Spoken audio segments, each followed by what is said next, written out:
Yo, what's going on, guys? Uncle Doug's here with a slightly different video to what I would usually put on this channel, but it's something that I promised to do a while ago. So here we are. As a lot of you lot would know, I mean, followers of this channel and anyone who's new to this channel, if you're watching this because of you want to find out a bit more about crashing a motorbike or a moped in Thailand, having an accident, the hospitals, the do's and don'ts, what I've learned up until this point, then you may not know that in January of this year, me and my wife were knocked off a moped in Thailand, and I filmed all of it along the way, which is in a playlist on this channel. It's part of my Run Come Follow Uncle Doug's sort of video diary thing that I do. But there's a playlist called the Thailand Chronicles, and towards the end of that, there's the blow by blow, day to day of what happened before, during and after the accident until we come home.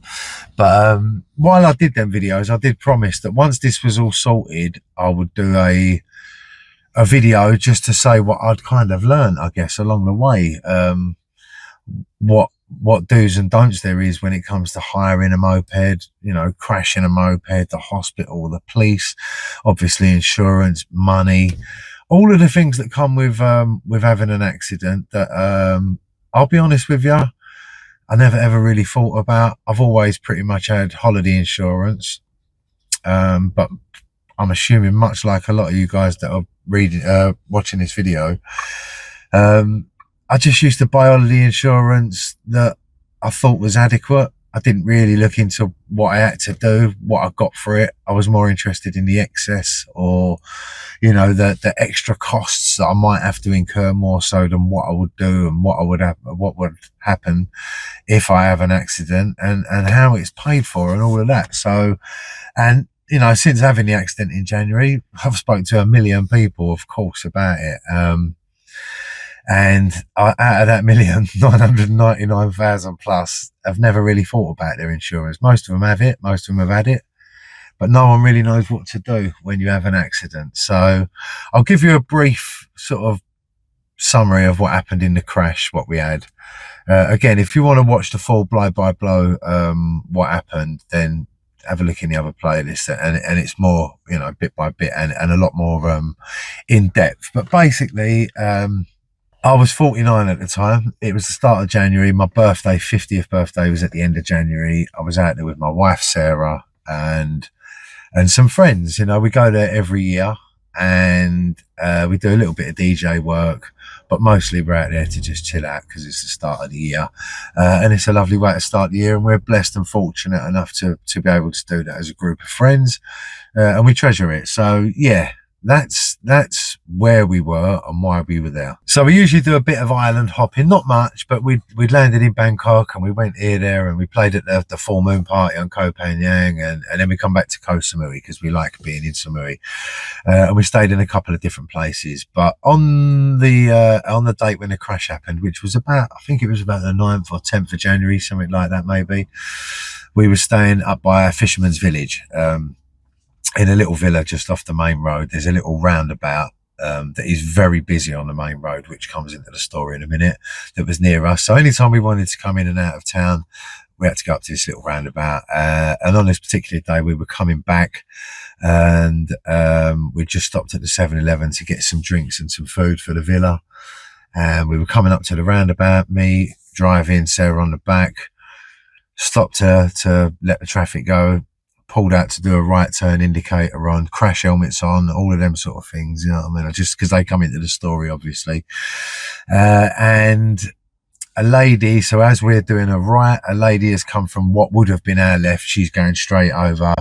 She's come straight over without stopping, doing probably 40, 50 mile an hour, bang, straight into me. And so we was doing 5 to 10 mile an hour. We were coming out of a very tight bend, about to go off up the road. Now, the roads coming up to the roundabout all have signs on them before you get up to the roundabout that says give way to the right. Yeah, all traffic to the right is to be given way to. So firstly, we were coming from the right, and we should have been given way to, and then secondly, as you go around the roundabout, you come off and it filters down into one lane. So we've come onto the roundabout with the right of way. We're in front on the roundabout because she's hit us from behind, and we're coming off the roundabout into one lane. So all this again comes into play in a little while. That's why I'm just explaining it now. So yeah, she's hit us. I was driving, she's coming from our back left and partly hit the bike and partly hit my wife.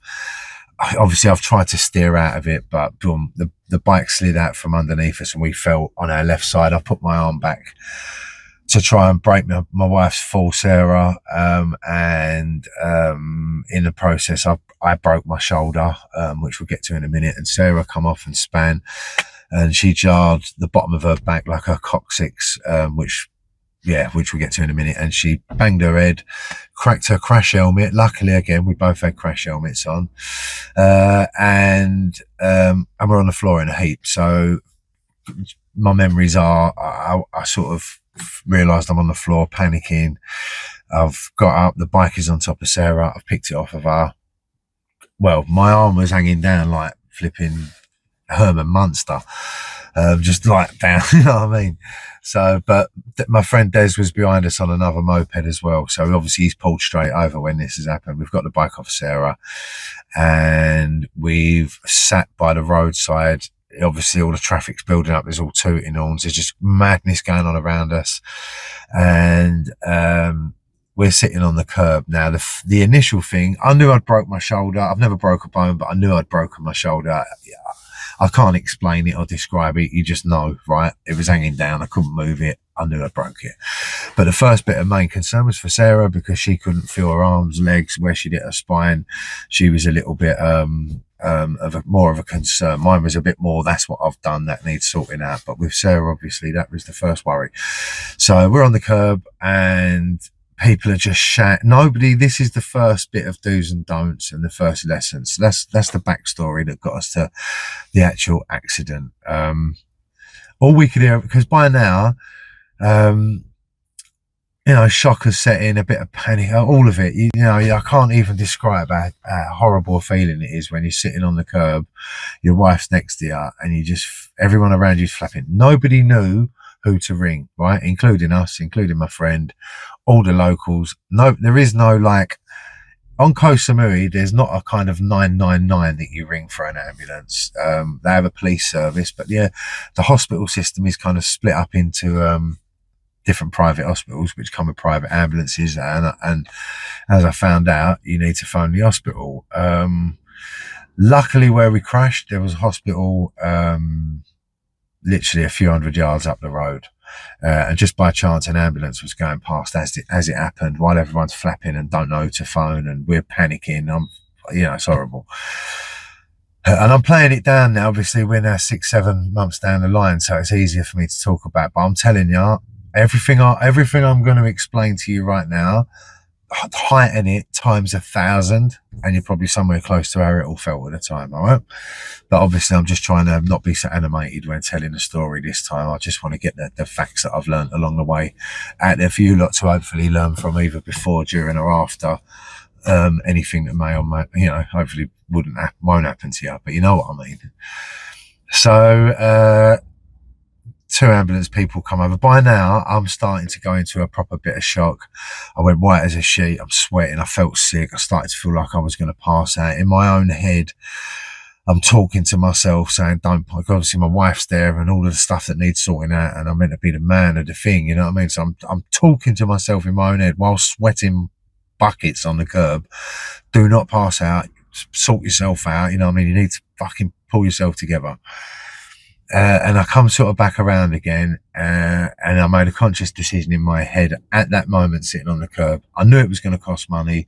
I didn't know how much. Stupidly, I've never thought or looked into any of it, like I said at the start of the video. But in my head, I put a sum of money that I haven't got and I can't afford, but I put a sum of money in my head just to prepare myself. All this was going through my head while I'm sitting on the curb, and there's blue flashing lights and this, and people are shouting, and flipping, getting my motorbike off the floor, all the petrol or the oil or whatever's all over the gaff. There's no way shopping is smashed to pieces on the floor, and I'm trying to be rational amongst all of this. It was like, I was on my own, you know what I mean, for a second, just thinking about what I've got to do to save us, what I've got to do to get. So the police, the ambulance people come over. The first thing they ask us is, have you got money? Before they even ask what's happened, have you got money? I said, yes. They said, have you got insurance? I said, yes. Do you want to pay for your private hospital care with your insurance? I said, yes. Boom. They pick us up, take us into the ambulance. We get in the ambulance. We're only driving a few hundred yards up the road, but I'm really concerned for my missus at the time because, like I say, she's saying, I can't feel this and I can't, and she's getting, now she's fucking scared as well, you know what I mean? Because obviously, just all of it. Anyway, we pull into the hospital. I think it was called something like Watan Panya or Watapanya Hospital. When you drive between, when you drive down that main road, in Samui, you see it's a purple hospital. It's a brand spanking new hospital. Thank God, where we crashed next to the newest hospital on the island, and that's where we was taken to. It was like, mate, 7-star business. It was unbelievable. So anyway, we go into the hospital.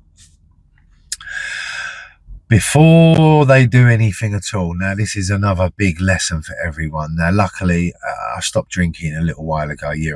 You know, I was never a big drinker, but I stopped drinking, and I've always been a bit of a party boy. You know, I've DJ'd all my life, and I've been wrapped around rave culture, so I've always been a bit of a party boy. But I've stopped all of that a little while ago. Now, I've never that's a lie. I've drink driven once in my life, yeah, years ago. Iron Apple, got caught by the police. Fucking another story for another day.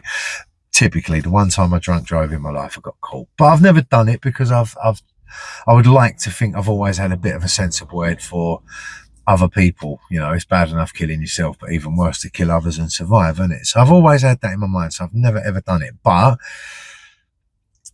on other holidays that I've been on in the past, you know, I have drunk loads on a night out, and I've been out partying and stuff like that. And as you know, drinking and everything stays in your system. And so the first thing they do when you're in the hospital is they take a blood test, because the minute you've got drink or drugs in your system, firstly, you're nicked. Secondly, all your insurance is void. All of that is done and dusted. You're on your own. And if you've got drugs in your system in somewhere like Thailand, on Kho Samui, you're going away, mate. You know, they're coming for you. The minute you're slung out the hospital, there'll be old Bill waiting for you. And then your problem ain't just having a broken shoulder or a broken leg or a smashed head. It's now, what am I going to do to get out of going to prison for having cocaine or ecstasy or whatever your choice would be in your system. So I can't tell anyone what to do or what not to do. I've done it all in my life, you know what I mean? And I wouldn't change any of it. So I'm not here to preach or say, don't. I'm just saying, just know what you're doing when you're doing it, and know the consequences of what you're doing when you're doing it. Because like I say, had me and Sarah, not so much Sarah, I mean, if she'd have had drugs in her system, maybe that would have been a different story. I don't know, but I was the driver. So had I have had anything in my system, this would have been a completely different story. I might not have even been here to tell it. I might have still been in a Thai prison doing time. You know what I mean? Which is a horrific thing to think, considering, you know, when you have a night out the night before, you're not necessarily misbehaving, and your mind's clear, and you're going out for food with your mates, and we'd just come from a temple to see a monk. We'd been blessed and all of that stuff. You know, we're doing normal things that holiday makers do when they're in Thailand, day in, day out, but you forget about the night before, don't you? So again, I'm not here to preach and tell you don't have fun, don't do this, don't do that, because I've done it all. But I'm just saying, just know what the potential consequences are. And I sound like a fun sponge, but that's not what this video is about. It's just, I'm just saying what I've learned from my experiences. The first thing they did for me and Sarah, they took blood to see if we'd been drinking and taking drugs. We hadn't, thank God. On to the next bit. They came round with a chip and pin. Now at this point, yeah, we ain't even had a painkiller, an injection. They haven't told us what's wrong. They've had a little feel of my shoulder, and they've had a look at Sarah. So they've got a general rough assessment of my shoulder's broken, and Sarah's obviously whacked her spine. She needs some further tests to just make sure that it's just like temporary bruising and shock and all of that stuff. Yeah, chip and pins in my face. I'm like, what do you want me to do with that? With some paperwork? Well, I don't know. we've estimated that the cost of your treatment that you're going to need for these injuries is £17,000 English. I can't remember what it was in baht, but at that time, yeah, when she put it to me and it was in baht, obviously I've had to get the translator out, but I knew it was a lot because I've gone to Thailand. We're lucky to go a lot, you know. We do these things every year in January and DJ and all that out there, and we've gone quite a few times over the years. So I've never ever seen the figure that she gave to me on the paperwork. When I looked at it, it was something like 600,000 or 700,000 baht. I've never seen that much. Like, I've booked hotels, I've hired cars, I've had expensive meals, I've gone out for the night and paid the tab at the end of the night. Bruv, I've never seen that much money in my life presented to me like that, apart from when I've looked at how much it costs to buy a gaff out there. So I've done the fucking, sorry, I try not to swear on this one. I've done the flipping, what's it called? The thingy with the money. Anyway, yeah, I've done that and it come back and it was about 17,000 English. So I'm like, I ain't got that. I ain't even got that. Look, whether you've got it or not, yeah, I'll tell you what, look, I'm going to be honest in this video because I want to be truthful and so you know where I stood. We had money in an account at home, right? And we had money that we took on a card that we took to Thailand with us. So when the accident happened, we had a few grand around us. Not 17 grand, but we had about 5 grand in a bank account that was like for holiday stuff and for a fucking emergency, for an emergency. So they want 16 grand, 17 grand. So I tried to transfer some money from home, account to account. It didn't go in because we're in another country, Thailand. Probably, I don't know why. I don't know whether fraud would come into it because I'm from account to account. It was a large sum of money. Obviously, you can do the maths yourselves, but it didn't appear in my account. So then I've rung up trusty, good old mum, and bless her, she sent me the money I needed plus a little bit because she's the best mum in the world. Again, it didn't appear in my account. So they're now saying to me they'll accept 80% of the money tonight because by now it's the night time and the other 20% balance in the morning. So I'm showing them screenshots. I'm saying, look, I've got 2 different people, me and my mum, sending the money. It's on its way. It's been sent. This is my account. It's not appearing. It's probably going to take 24 hours. Da, da, da.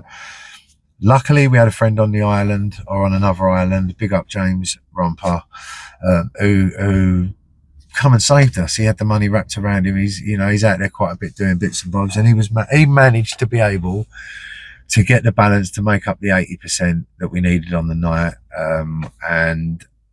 We paid their 20%. Obviously, I'll give him his money back the next day when our money come through.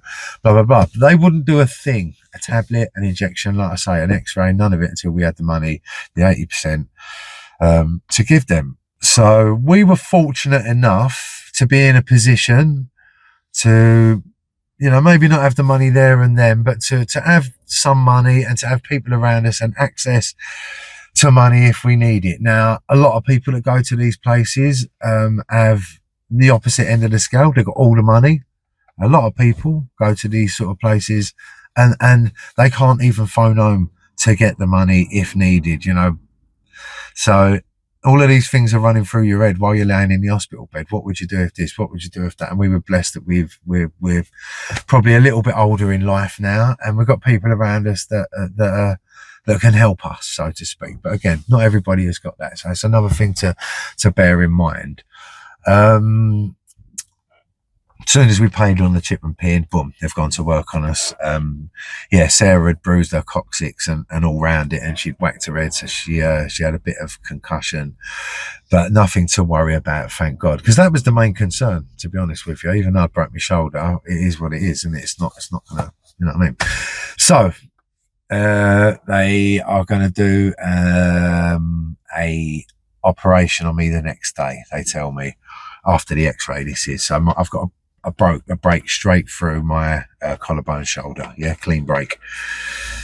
And they tell me they're going to do an operation next day to put a metal bar in it and screws and all of that, So I ended up actually in hospital for 3 days in total. And they cut my shoulder open, they've put a metal bar in it, with 4 screws that I've still got in it now. I'm in this July now, coming up to mid-July, and I've still got the screws in it. We'll get to, and the metalwork in it. We'll get to all that in a little while. But that was the work that I had done. I can't fault anything. I mean, look, you're paying a lot of money to be there, but you can pay a lot of money to be places and get crap fucking service, can't you? So, but I cannot fault every step of the way, the treatment. Because obviously, look, one of your other concerns is you have a crash and you don't want to go to hospital out there. People tell you loads of stuff. That's why I'm here trying to do this video bit by bit factually as to what I went through it. You know what I mean? Me and Sarah, we went through it start to finish. So, but in the meantime, you don't want to have a crash out. Oh yeah, motorbikes, mopeds, yeah, your insurance, blah, blah, blah, all of that malarkey. I'm here to set the truth as I learned it along the way. All right. So the hospital was sick. The staff were amazing. They were so attentive and so caring. The work that they done on me, the metal work, and the stitching and everything. When I brought it home and showed it to the people at home, when I got home, obviously I went to the local hospital and that. They were amazed at how good the work was. It was like top of top Champions League, you know what I mean? So I can't fault none of the journey along the hospital. And rightly so, because you're paying through the nose for it. You know what I mean? You're paying a lot of money to be there. So it should be like that. But like I say, it's not always like that, is it? After a few days, obviously, we've had all the hospital stuff. And we've been discharged from the hospital. But I had to wait for a fit to fly. So it meant that we had to stay longer. Our flight going home was the day before I had to collect my fit to fly. So we'll get to that in a minute. We had to change our flights and all of that. But also in the meantime, while I was in hospital, my bike, my moped, had been impounded by the police. They'd taken the keys and I had to go to the Kho Samui police station to obviously talk about the crash, because a lady's crashed into me and it's a proper crash, and it couldn't be dealt with at the scene because we went straight to hospital, and also to collect my keys and all of that for the ped, so I can take it back to the ped hire place. So we're now out of hospital, and we've got to go straight to the police station the day after. Now the hospital stuff wasn't particularly daunting in any way. I mean, it wasn't nice, and especially for my missus and my friends, but Sarah especially. We're in a strange place and I'm being taken down into surgery and having people work on me. It's just horrible. It was a horrible thing, but it wasn't daunting as in the staff. When you go to the police station, it's a different matter altogether, isn't it? So we go there first of all after I come out from the hospital. Like I say, the next day I've got my arm in a sling, I'm in pain, we go to the police station and you kind of push from pillar to post. They never made us feel like threatened in any way, and they was friendly to a certain extent, but it's not like the Thai people you encounter when you go to Thailand, when it's the land of smiles and all of that. It ain't that. So yeah, we're pushed from room to room. It's sweating in there, like, there's no aircon in most of the places where they've got you waiting. You're sitting in waiting rooms with just mostly Thai people talking Thai. And even though it's not meant to be, I'm sure in a lot of cases, it's an intimidating experience. And obviously you've just had an accident, you've just come out of hospital, you're feeling very fragile, but you're also feeling a bit vulnerable as well. So yeah, you find yourself in the police station, and basically we've got to meet with the chief of police, the Kho Samui chief of police. So we wait and we wait and we wait, and we end up in this office. And this guy sits opposite the table, and to make it worse, he had a Tottenham shirt on. No, I'm only joking. He did have a Tottenham shirt on. And he sat opposite us, and we've had a little chit chat about what's happened and all of that. And he was pretty friendly, but he was very assertive and stern at the same time. He told me that they had CCTV from multiple angles on the roundabout. So to me, that's like, mate, that's it. It's cut and shut. You know what I mean? He's going to see what's happened. They're going to see what's happened. I'm going to get the decision. and everything's going to be fine. Now, in the back of my mind, of course, I know I'm in Thailand and a Thai lady has crashed into me. And again, people will tell you on as soon as they get the opportunity to that, you know, the Thais stick together and you're never going to win a case against a Thai and blah, blah, blah, which ultimately is pretty true, if I'm honest, with my experience. But what happened was, luckily for me, what the CCTV from multiple angles on the roundabout did prove, because it's an accident hotspot, what it did prove, it proved that we wasn't to blame. Yeah, that's what it did prove. It didn't mean that she got the blame. It just meant that we didn't get the blame. So the guys got it all on the screen. There was about 5 different angles of the roundabout. He's saying it's a 50-50. We're saying, no way. How can it be a 50-50? Give way to the right. She's come onto the right. She's hit us from behind, drove straight through us, basically, on a single lane. There's no way on earth. He said, you come off the roundabout a little bit wide. But I'm like, well, it's one lane, so it doesn't matter how wide I come off it, whether I'm to the left, the right, or the middle, it's one lane. I come off into... So we're arguing a little bit. He shows me the video, and to me, it proved we were in the right, but to him, it proved we come off a little bit wide. I mean, look, I did come off the roundabout a little bit wide, but again, if I've got one lane and I'm coming off a roundabout, I'm entitled to take it out and bring it back. I don't listen. That's what I think. That's what he didn't think. We're in Thailand. It is what it is. Now, cleverly, what they do, when they're walking you up to his office, they walk you past the cells, and you know, you look through the thing, and it's just how you see it on Banged Up Abroad. Like, you know, they're not dressing it up or down. It is what it is. It's hot. There's a lot of mosquitoes. There's people just hanging onto the bars looking through them, and they don't look flipping happy. Let me tell you that. They look very sad. So they show you that on the way through, don't they?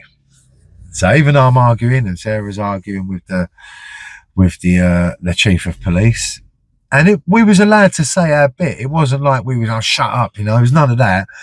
But it didn't matter what I said and how calmly assertive I was trying to be, because in the back of my mind I was thinking there's nothing to stop him saying, okay, you wait in the cells while we work this out. And I'm in there for 6 months, 9 months, a year, while they're working out what the actual, you know, whose fault it is. So even though I'm arguing, in the back of my mind is that. So, and he wasn't backing down. It's a 50-50. That is that. So how they deal with it out there is, once we've reluctantly accepted the 50-50, you go away, and then you have to meet the person that you've had a crash into. And then you work it out between you, costs and stuff like that. Her car, my bike, blah, blah, blah, injuries, all of that. Because it's 50-50, it's down to you two. So we're given a date in a couple of days' time to come back to the hospital, to the police station. Boom. Now you're trying to get on with your holiday. We're in a lot of pain, obviously. Everywhere we go, it's just, I can't sleep, I can't sit down, I can't go to the beach, I can't get in the water. You know, it was all, I don't want to say it was ruined, because it's paradise and it was still wicked. But obviously it hindered what was left of our holiday, and it kind of hindered everybody else's holiday. Like, they all work hard all year to, you know, to have a few weeks away, and now they're looking after this Joey, you know what I mean? So, yeah, they all went home on, I think it was the 19th. My fit to fly was on the 20th. I had to go back for that. And then I think we had to go to the police station as well. I think that was the 19th or the 18th. The guys were still there when we went back to the police station that we were with. Anyway, so in the meantime, we've had to ring up the insurance, and of course, and the airline Singapore Airlines it was, that we'd booked our flights through and whatnot. The insurance company, one thing you must remember, guys, is keep all of your receipts from the minute anything happens. Paperwork, yeah? Get it all, put it in a folder. Don't lose any of it. Receipts, letters, hotel bills, medical bills, fucking taxi bill, anything that you incur, keep it. They might not pay it all, but they're going to want it all, yeah? And if you can't provide it all, it just becomes problematic. So keep, from the minute you have the accident, keep a record of everything, and not an online record, paper, yeah? And online, but paper as well, yeah? You want proper proof of it all. And I mean, it comes for your ped as well, but I'll take you through all that I'll talk you through that when I talk about taking the moped back. So we go to the police station. Firstly, we've spoke to the insurance. They've told us to keep the paperwork. We go back to the police station and we meet with the lady. She was a mum. She had her 2 kids with her. Like, another thing, in the meantime, people were saying to us, you know, go to the police station with your mates because they're going to turn up firm-handed. They're going to bring all their family and try and intimidate you. The only bit that was intimidating along the way was going to the police station. And again, they weren't necessarily being intimidating. It was an intimidating situation. Made worse by injuries, and you know, your confidence and whatnot is knocked from having a crash and going through all the processes we went through. So we go back to the police station. We meet up with the lady and the chief of police once again, and we was just all, we amicably accepted that her car had a little bit of damage but not much. Our bike had a little bit of damage but not much. I was injured, but I just, you know what I mean, to go through, like, it was a 50-50, so I would deal with that when I got home. I thought there weren't nothing I was going to be able to do or say in the situation I was in there, so we just agreed to go our separate ways. I mean, she was gutted. To be fair, the lady was gutted. She was really upset that it had happened, and that I didn't, when she saw me in the thing, she was visibly flipping upset, you know what I mean? So she's just a normal lady going around her life with her 2 kids. She had an accident, shit happens, and it's, you know, she didn't mean to knock me off. I wasn't doing a wheelie in her way. It was just our paths collided and shit happens. So that's how I've had to accept it, and how I do accept it, because, you know, I could have been crossing the road and something else, you know, could have hit me coming the other way, or, you know, whatever. So that's all the police stuff dealt with. Yeah. Again, I've got paperwork, records of everything you go through to do with the police as well. Keep it all. Don't throw away anything. We then have to go back to the hospital to get the fit to fly, which we get. In the meantime, I spoke to the airline. The airline couldn't give us a flight till a week later. There was no available flights going home. Again, keep your paperwork, because when we got home, the insurance company didn't believe us. The call was recorded that I had with the Singapore Airlines, and I had to go back, play the call back, and see that I wanted to come home. I wanted to get home, you know what I mean? Truth be told, I just wanted to get home, but we couldn't, you know. So that's very important. Again, if you ring up any of these companies, ask if the call's recorded. Make sure that it's kept a record of their end, even record at your end, you know what I mean, just for your own safety and peace of mind. So that was another lesson learned, that the insurance company don't necessarily believe you, even though you've got proof of receipts. They want to know why there's a gap, why didn't you come home, and all of that, if that's the case. So yeah, we've done the police, we've gone back to the hospital, we've been given our fit to fly, we can fly home, we've got another flight. Now I've got to take the moped back.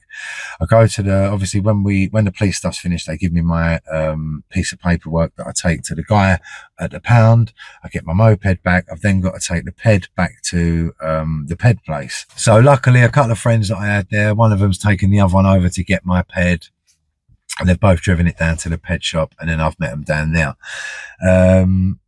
To be fair, I mean, because it wasn't a high speed collision, even though she hit us going quite fast, the collision was like more of a glancing blow than a straight on, you know what I mean? So the damage was only, the wing mirror was busted and there's a couple of scratches and all that.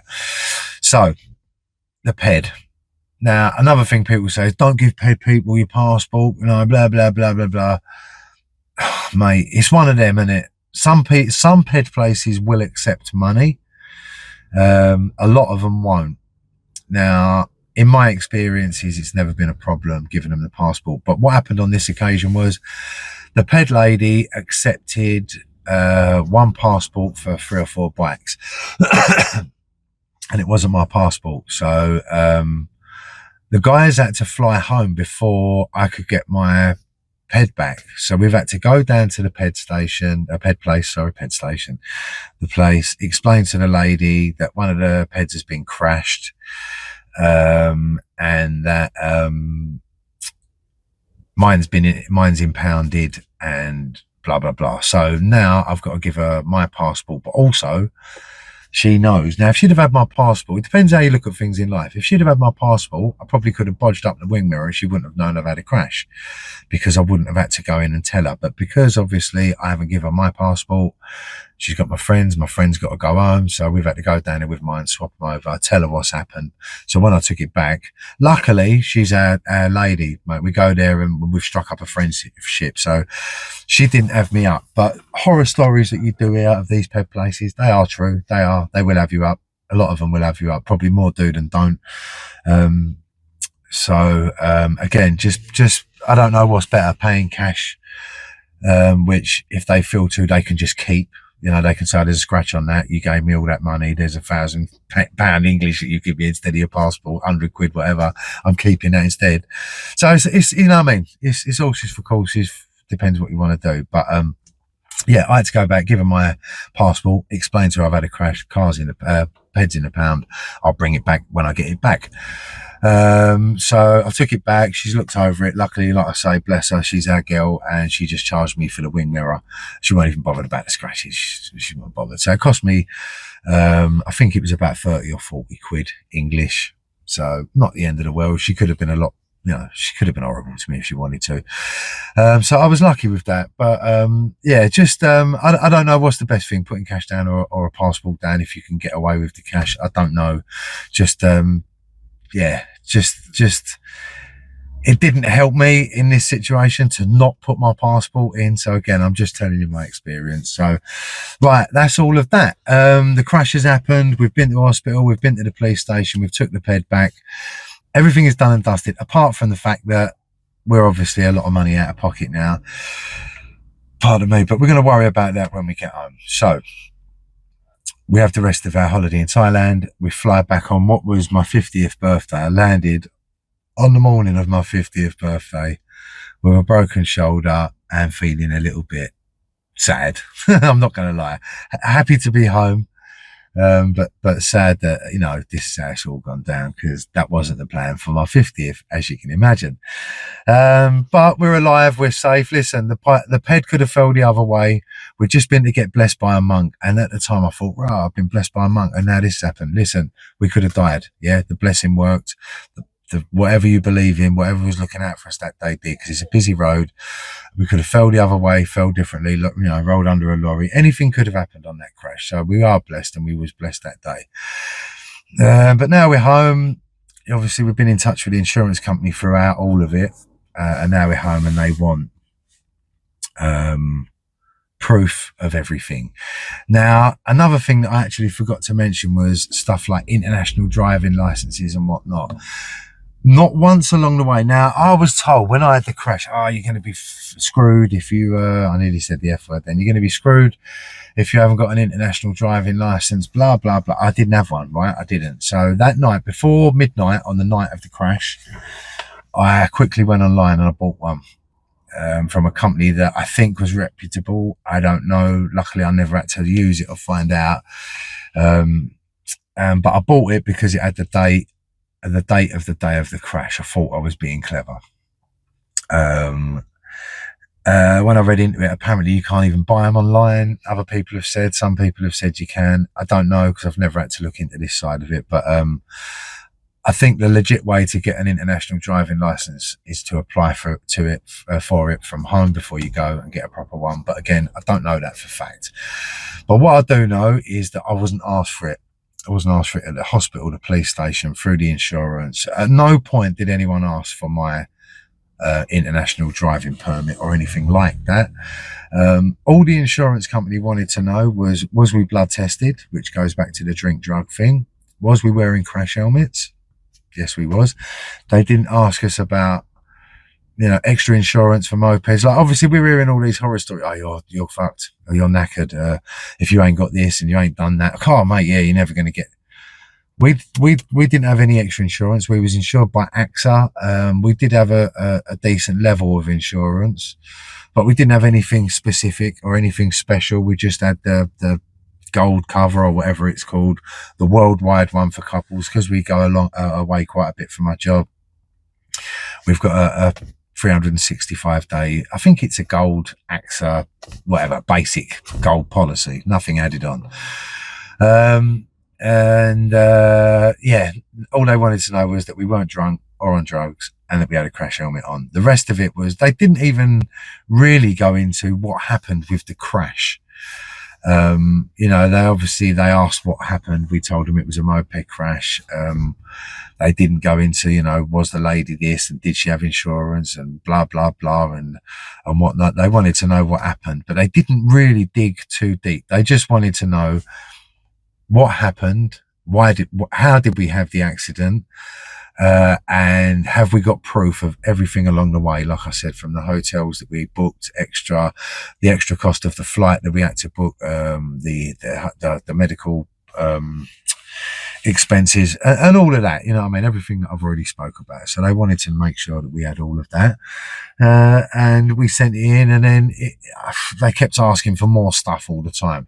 Like, first of all, they want a receipt, then they want a proof of like the invoice, then they want the invoice and the receipt together. And I think it's all a bit of a game so they can keep hold of the money a bit more. I don't know, in my tinfoil hat mind, the longer they keep hold of all of this pool of money, then the more interest they earn off it. Maybe I'm right, maybe I'm wrong, but they definitely don't fall over themselves to just send you a list of stuff in the start. You know what I mean? There's things that they asking for me in the start that I sent, and then a month later they want the same thing but in a different format. It's like, why didn't you bloody ask for that in the first instance? But to their credit, it took, like I say, the accident happened on January the 9th, 10th, whatever it was. And we got paid out the full amount, bar one hotel expense, one room, that for some reason they didn't want to pay for. But yeah, after going backwards and forwards, proving the stuff with the flights, proving the cost of the flights, proving that we'd had an accident, proving that we went to hospital, blah, blah, blah. After all of that, they paid it out pretty much in full, bar a couple of £100.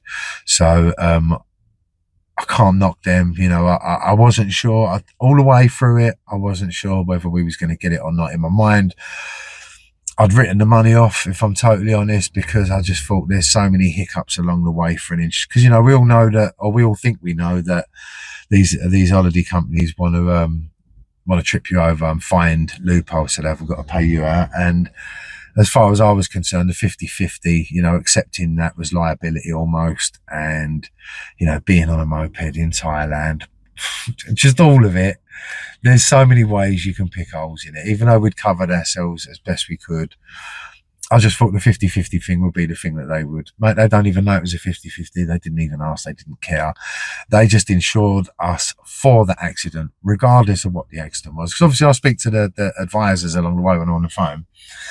And once the payout come and the lady rang me and told me all about it, she said to me, like, we insure against accident, not, you know, if it's an accident and legit, fault isn't always of anyone's concern. You know, it depends on the type of accident, I suppose.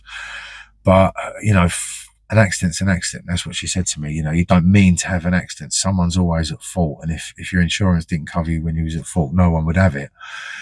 Because nobody did. And it kind of made sense. But again, I didn't want to count my chickens before they roosted, or whatever the saying is. So until I actually got it in my bank account, I didn't want to believe. But it just took a bit of time and a bit of perseverance and a bit of patience, a few phone calls, like kick them up the arse a little bit. But yeah, we did get it back. So as for my shoulder, I've still got the metal plate in it. I've had a few problems with it. I can still only lift it that high. Low level, it's fine. I can do anything.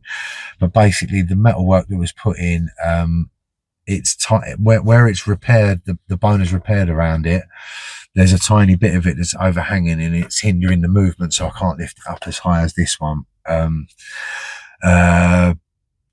Which I've got. They said up to a year. Go back, have the thing reopened, the metal work out. Once that's out, I should be able to start manoeuvring it a lot better. It's that one actually, but I'm just showing you that one. Manoeuvring it a lot better and get it back to some kind of, you know, I don't think it's ever going to be normal, but as long as I can get it a little bit. I mean, I can't even swim, dive in a pool, even putting a seatbelt on and things like that is still like pain for me, you know what I mean? So we're 6 and a bit months down the line and it ain't been a joke. Like it's been a lot. That side of it has been a lot, the pain and but that's my cross to bear, isn't it? You know what I mean? It's my accident, and every accident is different. Every injury is different. So that's for me. I would rather it was me than Sal. And you know what? Listen, we were lucky that we survived, and we're lucky that I've got friends around us that could help us, and all of the stuff that we were lucky with, we're blessed. And I'm just looking at it like now I'm here to be able to tell you, like, I mean, I know it's a long-winded video, but I've tried to give you blow by blow almost of kind of how, why, what, where, and when. And, you know, things to watch out for, and, you know, just make sure that you know what number to ring if there's a number. Like, none of you guys watching this, I bet, even know what to ring when you're in Europe. I'm not even going to tell you, yeah? There's a number for Europe that ain't 999 like the UK. I bet most of you don't even know what that. I didn't even know myself. And when you go to when you go to somewhere like a Thailand or one of them sort of places, you have to know these things. I didn't. Most people, 99% of people that go to these places don't, because you don't think about it. You don't want to think about it until something happens. So yeah, just something as simple as the emergency services, numbers to phone, having your details in your wallet, because, you know, if I'd have been on my own and on whatnot and passed out, no one can unlock my phone and look into who I'm with or whatnot. So even silly things like just having for emergency contact, not on your phone, but in your wallet, in your purse, on your person when you're out and about, sounds so simple and whatnot. But I'm telling you, if you bang your head and you go out, the last thing you want is no one knowing who you are and who to contact and what to do. I met a guy in the hospital. He was walking down a flipping little country lane in Kho Samui. A bike come from behind him, clipped him, knocked him over. He woke up in hospital. He'd ended up having a quarter of his skull removed. He took his hat off. It looked like he'd been shot with a cannon.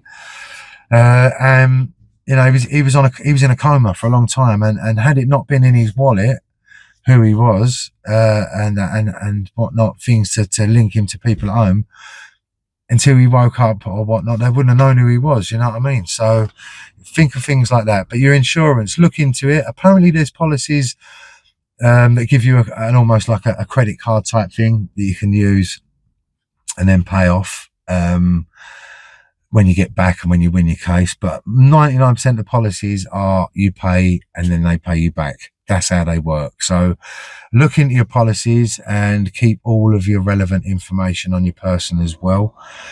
Be careful with the drink and the drugs, and just generally use your common sense. You know what I mean? If you're going to hire a ped, look, we weren't doing anything stupid. We're too old for all of that. But just use your common sense when you're in these kind of countries, because accidents happen. You know, that's just life. And you can't say, yeah, no, brother, I ride a bike at home or I do this.